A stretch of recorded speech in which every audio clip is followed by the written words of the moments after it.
Jeffrey Dahmer, un asesino serial que se cobró ni más ni menos que 17 vidas, tanto de hombres como de niños. Con anterioridad ya hemos hablado de su vida e incluso de sus fans, pero en este vídeo trataremos su muerte y descubriremos quién fue su asesino.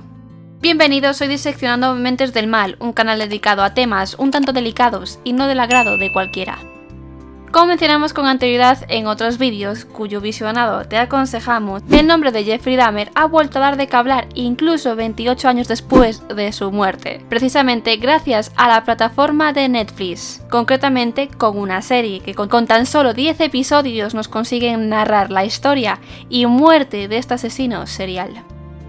Pero muchos espectadores se han preguntado, ¿cómo llegó realmente a su fin la vida de este hombre?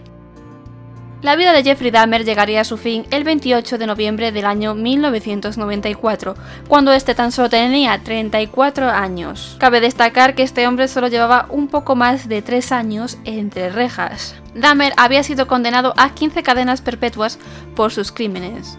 Concretamente se confirmaron 17 víctimas, por lo que este hombre fue condenado a 15 cadenas perpetuas en el centro penitenciario de Columbia, Wisconsin, dado que allí no se aplicaba la pena de muerte, a pesar de que él mismo dijo públicamente que deseaba morir. Y como comentábamos antes, la estancia de Dahmer en prisión sería breve, pero también bastante movida. A pesar de que en su primer año estaba aislado debido a que su vida corría un gran peligro, Jeff solicitó poder interactuar con otros presos, incluso dejando de lado el consejo de los guardias y de su propia abogada, los cuales le dijeron a Dahmer en numerosas ocasiones de que los presos comunes no le tenían ningún tipo de aprecio y que no dudarían en hacerle daño. Y esto nos lleva a la siguiente cuestión, ¿estaba buscando Jeffrey Dahmer su propia muerte? Según en palabras de otros presos, Jeff se pasaba el día bromeando sobre sus crímenes y el canibalismo, algo que no gustaba entre los presos, dado que algunas de sus víctimas habían sido niños. Pero a este parecía no importarle, hasta el punto de jugar con la comida, buscando que se parecieran a partes del cuerpo humano, para posteriormente mojarlas en ketchup a modo de sangre. Todo ello mientras insultaba a los guardias y a los demás presos. Incluso hay testigos que recuerdan que Jeffrey tenía un póster de caníbales anónimos en su celda. Tras saber estos detalles, me surge una nueva pregunta. ¿Realmente Jeffrey Dahmer se arrepentía de sus crímenes? ¿O simplemente estaba provocando a sus compañeros para que acabaran con su vida, dado que él nunca se atrevió a hacerlo? Sea lo que fuere, la vida de Dahmer, como comentábamos antes, llegaría a su fin el 28 de noviembre del año 1994, a manos de un preso que se encontraba también cumpliendo una cadena perpetua por asesinato, Christopher Scarver. Junto a ellos también se encontraba Jesse Anderson, un hombre que cumplía una condena por el asesinato de su mujer, el cual también murió a manos de Scarver, pero él en el hospital y días más tarde del ataque debido a sus graves heridas. Todo esto ocurrió cuando los 3 presos se encontraban realizando tareas de limpieza y mantenimiento. Dahmer y Scarver se encontraban en el gimnasio en el momento del ataque, donde no dudó en golpear a Jeff con una mancuerna hasta casi la muerte. Tras esto se dirigiría a donde se encontraba Jesse para atacarlo también. Christopher aprovechó un descuido de unos guardias para atacar a sus 2 compañeros. Ambos heridos fueron trasladados al hospital, pero Dahmer moriría una hora después y Jesse Anderson 2 días más tarde debido a sus heridas.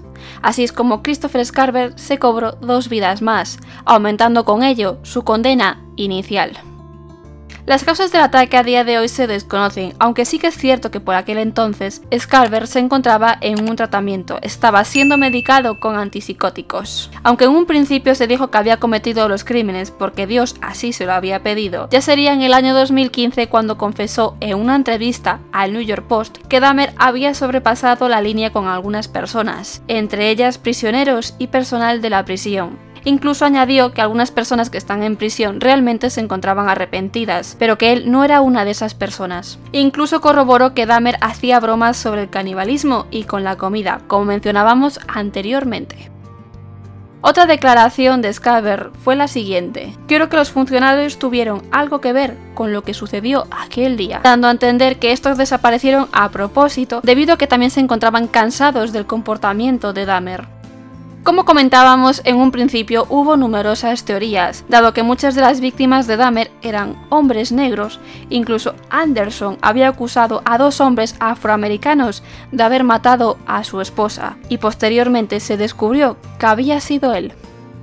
Actualmente Scarver se encuentra en un correccional de Colorado porque sí, sigue con vida y se encuentra cumpliendo 3 cadenas perpetuas por 3 asesinatos. Incluso ha publicado varios libros. La noticia de la muerte de Dahmer consternó evidentemente a su familia. Incluso Joyce, su madre, dijo públicamente: ¿ahora todo el mundo está contento? ¿Ahora que murió apaleado es suficiente para todos? Hubo familiares de las víctimas que evidentemente se alegraron de lo sucedido, pero en cambio otras declararon que no, dado que él se había librado del sufrimiento. En cambio ellas tendrían que lidiar durante toda su vida con la ausencia de su ser querido. Finalmente el cuerpo de Dahmer fue incinerado y las cenizas se entregaron a sus padres. Pero algo curioso ocurriría tras su muerte. A pesar de que su cuerpo fue incinerado, su cerebro se conservó, con el fin de ser estudiado por los científicos para poder intentar comprender qué le llevó a hacer aquellas atrocidades. Esto provocaría una discusión entre los padres del propio Dahmer, dado que su madre quería que se examinara el cerebro de su hijo para determinar si hubo factores biológicos que llevaron a su hijo a convertirse en un asesino en serie. En palabras de Joyce, Jeb siempre decía que, si podía ser de alguna ayuda, quería hacer lo que pudiera.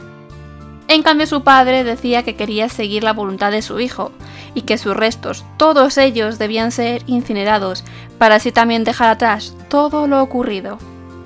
Y sería ya finalmente el 13 de diciembre de 1995, cuando un juez ordenaría que el cerebro de Jeffrey Dahmer fuera incinerado. Y hasta aquí nuestro vídeo de hoy. Si te ha gustado el vídeo no olvides dar like y suscribirte si aún no lo has hecho, y déjanos saber en los comentarios cuál te gustaría que fuera nuestro próximo vídeo. Nos vemos la semana que viene.